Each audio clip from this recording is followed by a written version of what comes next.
5 things you may not know about Westminster Abbey. Westminster Abbey, a famous building in London opposite the Houses of Parliament, a structure of significance unlike any other. Some would say it's similar to Notre Dame Cathedral in Paris, but its equivalent in London would be St. Paul's Cathedral, and England most likely Canterbury Cathedral and York Cathedrals, not Westminster Abbey. Yet this building, like the Palace of Westminster, holds a significant role in British history, specifically its monarch history. In this video, we shall be going over 5 facts you may not know about Westminster Abbey. Number 1. In Westminster Abbey, regular worship is practiced. In fact, on a Sunday, there are 5 separate sermons that take place by the clergy. So it would surprise people that the building and those who work within are not governed by the Church. When the Church of England was established, Westminster Abbey's status changed. It gained royal peculiarity status from 1560 onwards. This means that the Abbey belongs to the ruling monarch, and only they have final say of the dealings of the Abbey.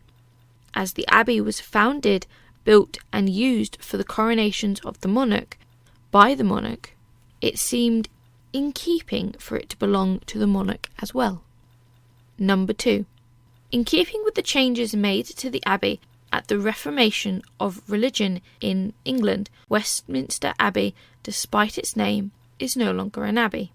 Typically, an abbey is a type of monastery home to practicing monks and nuns. In some cases, there are other members of the clergy, but that does vary.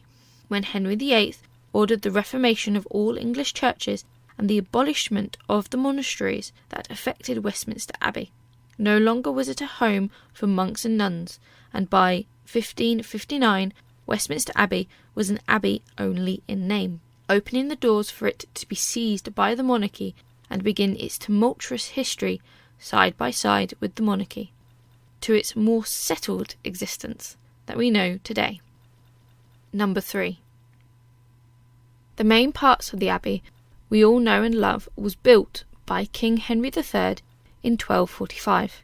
Although the Abbey existed before, this refurbishment, if you will, created the great stone building we see today, or well, most of it, as one monarch decided to make his own addition to the Abbey.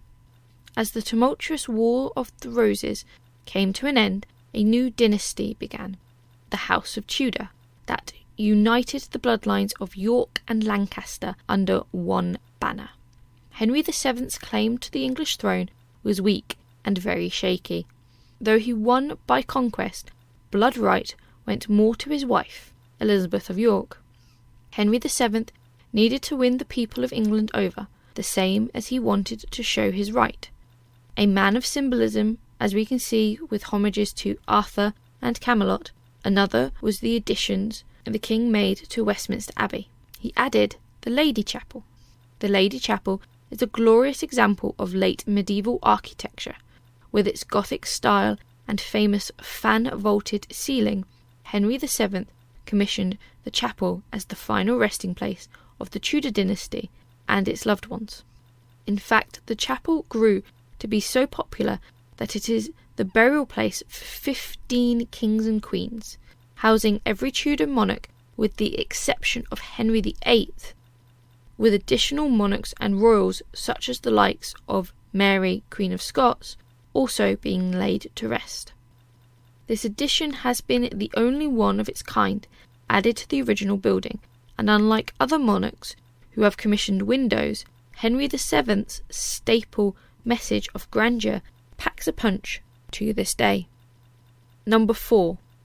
During times of war, drastic measures are taken to save priceless pieces of history, whether it be art, symbolism, or items of historical significance. The famous Abbey held many objects of historical significance, from the coronation chair and stone to the multitudes of tombs and shrines. In times of war, it would have been a major symbolic target. There was none so much time the Abbey was under threat than in World War II, when Britain was facing the Blitz. With its close proximity to the Palace of Westminster, commonly called the Houses of Parliament, the Abbey was a target for bombing, either directly or indirectly. Items that could have been removed from the Abbey were: this included the famous coronation chair, which was sent to Gloucester Cathedral for its protection. The coronation stone, however, did not leave the Abbey, but was instead secretly buried within the Abbey. However, many items in the Abbey, the royal and medieval tombs, could not leave the Abbey. They were immovable, as was how they were structured. So how does one protect them from the Blitz? The way the Abbey took up this challenge was with sandbags. Lots of sandbags. Over 60,000 sandbags were used to protect these tombs.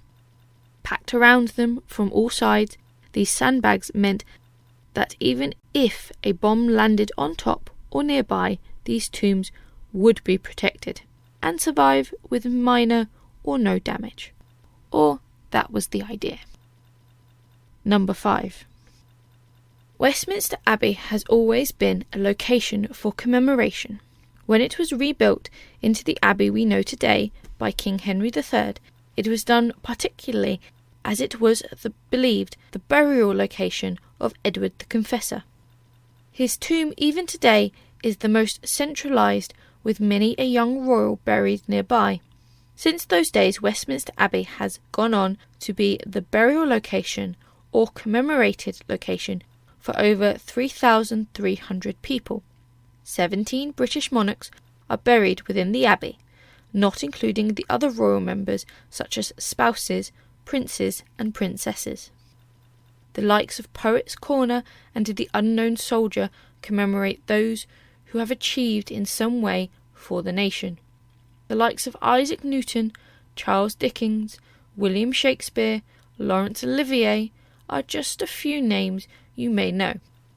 In a future playlist, we will be going over every one of the 3,300 people, but its groundbreaking total astonishes tourists to this day, with the Abbey taking in on average over 1 million visitors per year.